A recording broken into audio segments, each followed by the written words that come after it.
Oh, hello YouTube, how are you? This is AnTREXon and welcome to my channel. Today I'm taking a look at newly released Civilization Beyond Earth. This is yet another game by Sid Meier, and this game is actually absolutely awesome. I just started this 2 days ago, and as you can see, this is actually my my empire. It's not very big, but it's getting there. So I'm assuming you know what Civilization is, so I don't have to explain the actual gameplay. So I'm going to focus on changes and differences and things that I really like and really don't like. One of the first things I'm not sure if I like or not, but things that something that really keeps bothering me as I try to grow my empire is this. This is an announcement that my people are very unhealthy, and this is the bar right here. This is something that they introduced in this game, and basically it's sort of to stop you from expanding too much. As you can see, it's a value that is negative for me right now, and it's decreasing my production, my science, my culture by 10%. And it's because I have too many cities and too many people in my city, so I'm overpopulated.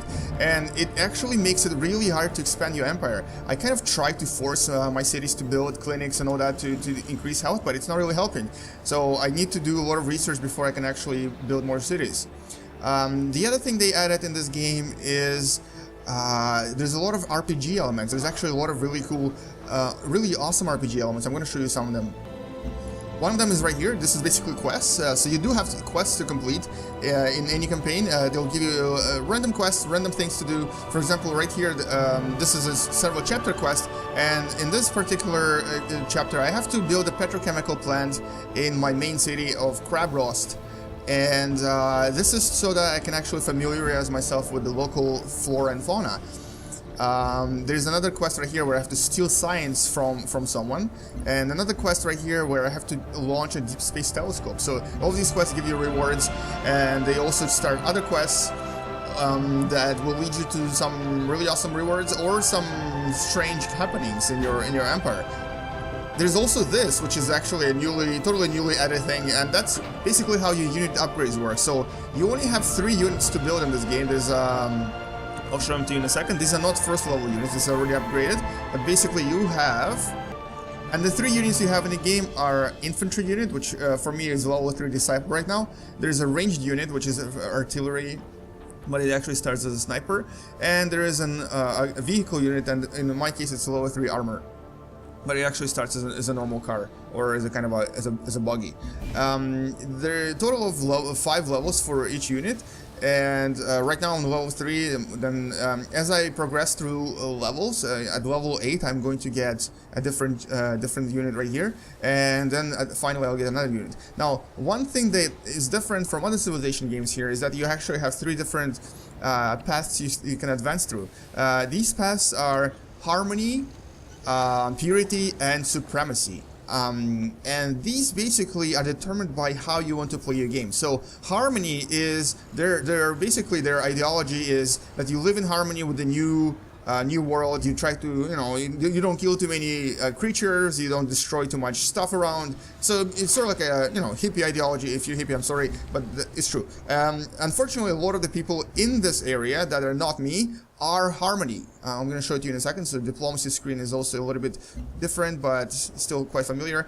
So this lady right here, this is actually the most powerful AI unit right now, and she hates me. She has no hands.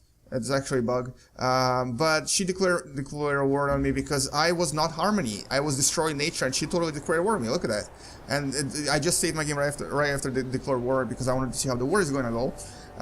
There's quite a lot of harmony people. There's another one here, also declared war on me because I was destroying nature. Stupid hippies. I am right here. I am supremacy. Supremacy is sort of like in the middle. It's where you try to learn from the nature, from the new world, but you also apply the old world, old earth mentality to it. And I'm number 2. I'm not as powerful as the first lady. There's another guy right here who tell me he's a little bit lower in supremacy. And the third one is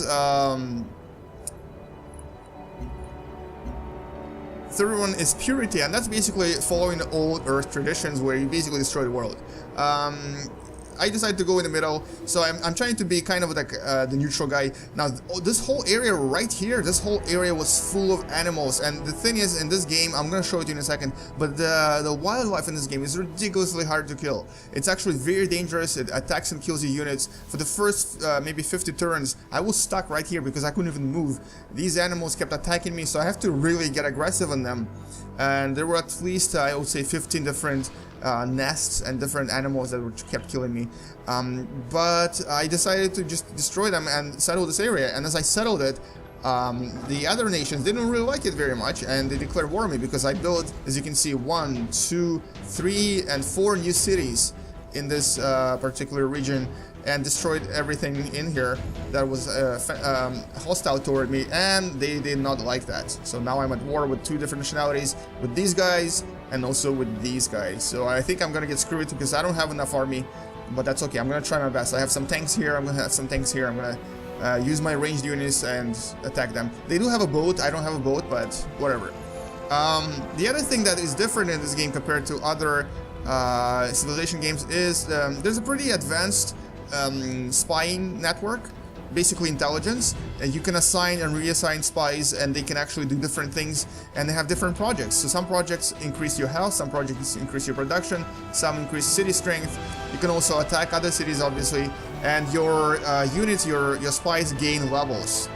Then there's also something called virtues, and this for some reason reminds me of Diablo. This is yet another leveled tier thing, where there's 4 different things you can focus on: industry, knowledge, prosperity, and might.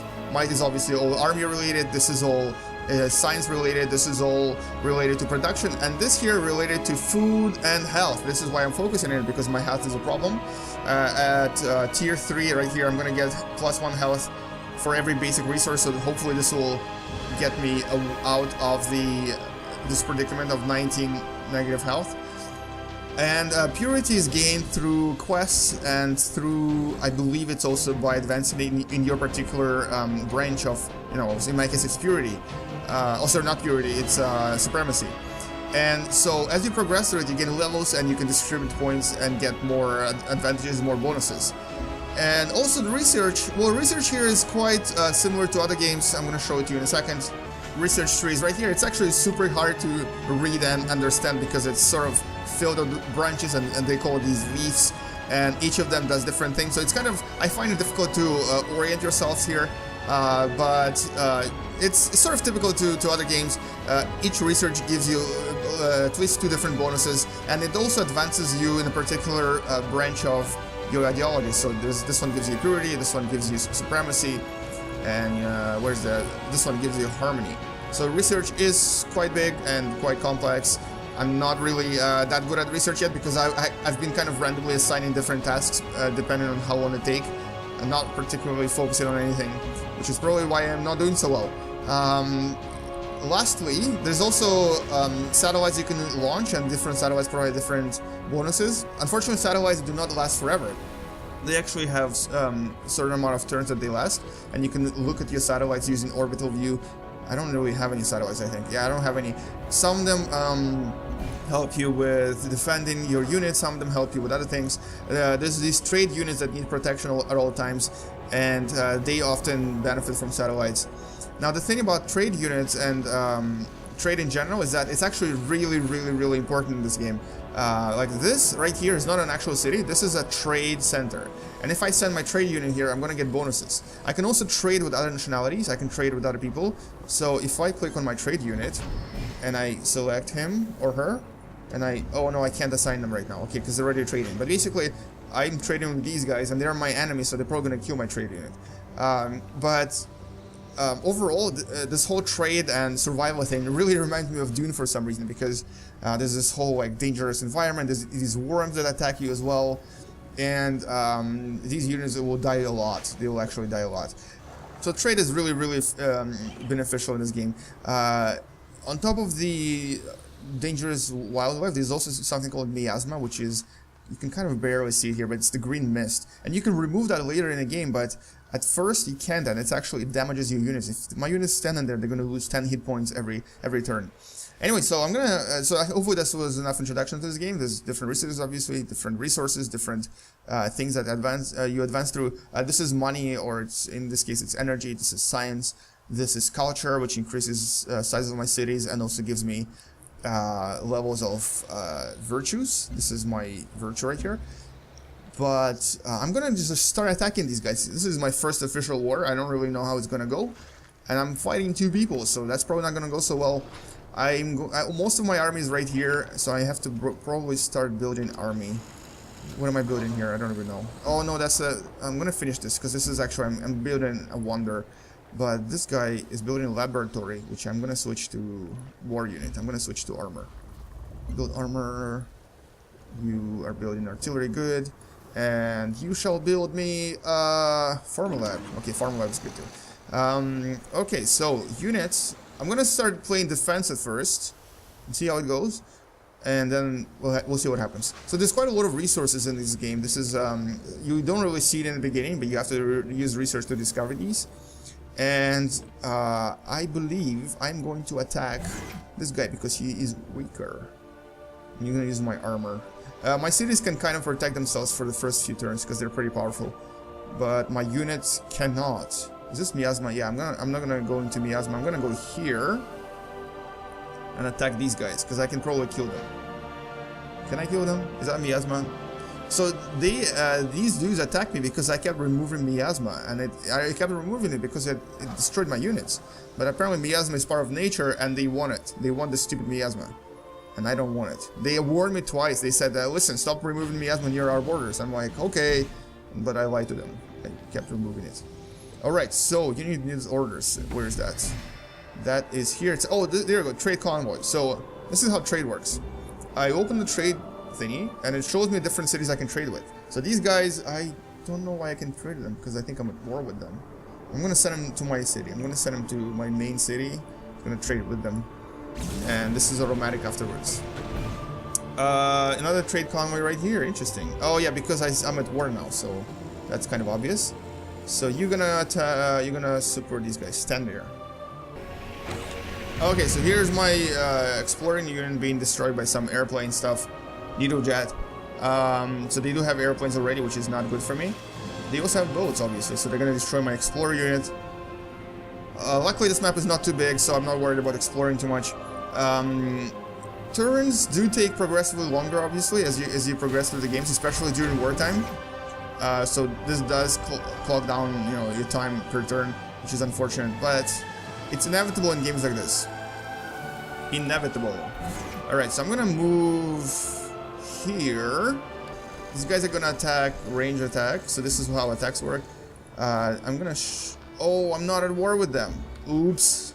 I didn't realize this. I thought I'm at war with you. So who am I at war with? These guys and who? Alright, so these are... Oh boy, they have level 4 tanks, I think. That's not good. That's not good at all. So here's my city attacking their unit, and I believe it will... Oh wow, it will damage it quite a lot. They're silly enough to get in the water for some reason. So the cities are quite powerful. They can defend themselves quite well. Open your eyes. Open them again. Look ahead of yourself. Look ahead again. Alright, and this is my second or third wonder that I completed now. It's called Precog Project. Adds a bit of combat strength, a little bit of range strength, and gives me culture and health. So, I believe this increased by just a little bit. Anyway, so combat is quite familiar to previous games. I mean, quite similar to previous games. Nothing different here. There's range units, there's armor, there's units that are just soldiers, infantry. And the only difference is that now instead of building various types of units, you just have 4 or possibly 5. So there's armor, there's infantry, there's ranged unit, there's boats, and I think there's also aircraft. So this is actually, those are the major changes from the game. The only thing I haven't showed you yet are the different nationalities or different races you can play. I'm going to show it to you in a second. Let me just choose production here, and I believe... Okay, so this is my main city. I can still build... a cloning plant, which gives me more food. I can build an institute. You can build a rocket battery that provides more defense. So there's quite a lot of stuff. This ultrasonic fence provides defense against animals. And I'm going to show you what the animals are like here. Let me just start a new game and I'll show you what it's like. Or actually, here's an even better idea. I'm going to show you the save from before I conquered all of this. There's some bugs here. Basically, this is what it was like. So there's all these animals here. I'm going to take one of my units, this guy, and I'm going to show you what this is like. What dangers lie ahead. So there's quite a lot of different creatures. These are the ground creatures. This is the flying bug that attacks you from sort of like artillery, I guess. There's also, I believe these are the armor types. So kind of like the vehicle armor type equivalent. And you can attack them obviously, but they're quite powerful. There's quite a lot of them too. Killed one or two. They almost killed me. And there's also, their nest is somewhere right here, so they actually spawn from the nest. As soon as you kill one, after a few turns another one spawns. There's also equivalent of Kraken and basically sea monsters. They're actually called sea dragons, which are really, really big and they're really difficult to kill, and they usually destroy your ships in like one hit. You won't really see them nearby, but they're often like in the middle of the ocean. So there's quite a lot of really awesome, dangerous wildlife that you have to conquer at first before you even tackle your human opponents. Alright, so let's take a look at the human opponents that you do play with. And I just started a new game just to show you what these are like. So this is an example of a sea dragon. There's actually 3 of them right next to me, meaning that I'm not going swimming anytime soon. And when the game starts, you get a choice of different locations, usually 4 or 5 different locations. So not much choice when where you get to land your first city. Although some nationalities do get a slightly better choices than the other nationalities. Oh wow, okay, my cities can actually apparently destroy the sea dragon. And so this is what your nationalities are, or your races are. They're called designated sponsors. So there's ARC, which is sort of like the Americans, I guess. Pan-Asian Cooperative, this is the Asian countries. French countries, Russian countries, Australian, I guess, or it's called Australia, Indian, Brazilian, and African. Now, all of these get different bonuses, and some of these bonuses are actually huge advantages compared to other ones. For example, this one from Australians, +2 trade routes means that you can trade some crazy amount of stuff in the beginning and also in the later game and make a lot of money.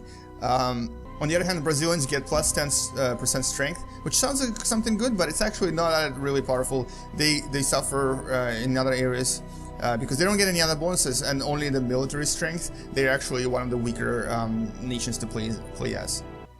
So only 8 nations to choose from so far, but quite a lot of interesting kind of nationalities. They all have different languages that they speak, and they all have really awesome ideas.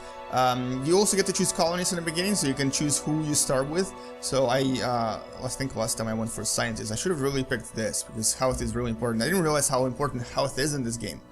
And your third choice is you can choose your spacecraft, which is pretty cool. So you can either choose a spacecraft that reveals coast on the map. Basically, you get to see all the coasts. You can also get this, which gives you these thrusters provide you more variety of choice for where you want to land. This here provides you with a scanner that tells you where all the petroleum, all the geothermal vents, and all the titanium is from start of the game. This one gives you 100 energy to start with, and this one reveals all the alien nests. So just for fun, I'm going to choose this retrograde thrusters. And your next choice is choosing your cargo. So in your spaceship, you can also have cargo. So you can start with hydroponics, which gives you 1 extra population in your first city. This here gives you a new technology from start. This gives you a clinic in your city. This gives you a soldier, and this gives you a worker unit. I'm gonna go for a worker unit just to give myself a bit of a boost. And finally, you can choose different planets. You can rescan. So these are basically all randomly generated planets. It doesn't really matter what I choose. I'm going to choose Protean World, I think. Select a plot within the red Thank you, sir. So I can choose different locations. I think I'm going to go for this. And this is a new planet with a quite different looking environment. I believe this is desert and grassland. No animals around me, which is good. Quite a lot of materials here too, so this is all pretty good. And this is how you start your game. So from now on, I can basically try to explore, try to build up. So this is basically where Civilization starts. Overall, this is a really fun game to play. I personally think this would be a lot better if this was on a touch screen, because I think a lot of the features here are kind of meant to be touch screen. So this might be released on an iPad or something soon. But for PC game, this is actually pretty good as well. Overall, definitely a really strong contender with other Civilization games. I'm not sure if I find it better or worse than Civilization 5, because I did enjoy Civ 5 a lot. But this is different. This is a different game. It has a lot more RPG and quest elements, which I kind of enjoy as well. A lot more purpose to it. I think we could use a lot more nationalities, but you know, 8 is still good. The fact that you have to fight the nature now, and the nature is so aggressive toward you, is actually quite awesome to see. The nature elements are a lot more powerful than the barbarians were in the original Civ games. So this is actually quite a good addition. And also, you know, this is future, this is space, there's a lot of new discoveries, a lot of new things to achieve and accomplish. So definitely a great game to play in 2014. Anyway, so this has been AnTRExon with Beyond Earth, the new Civilization game. Thank you for watching. Please subscribe and check out some of my other videos. Thank you for watching, and game you later, alligators. Bye bye.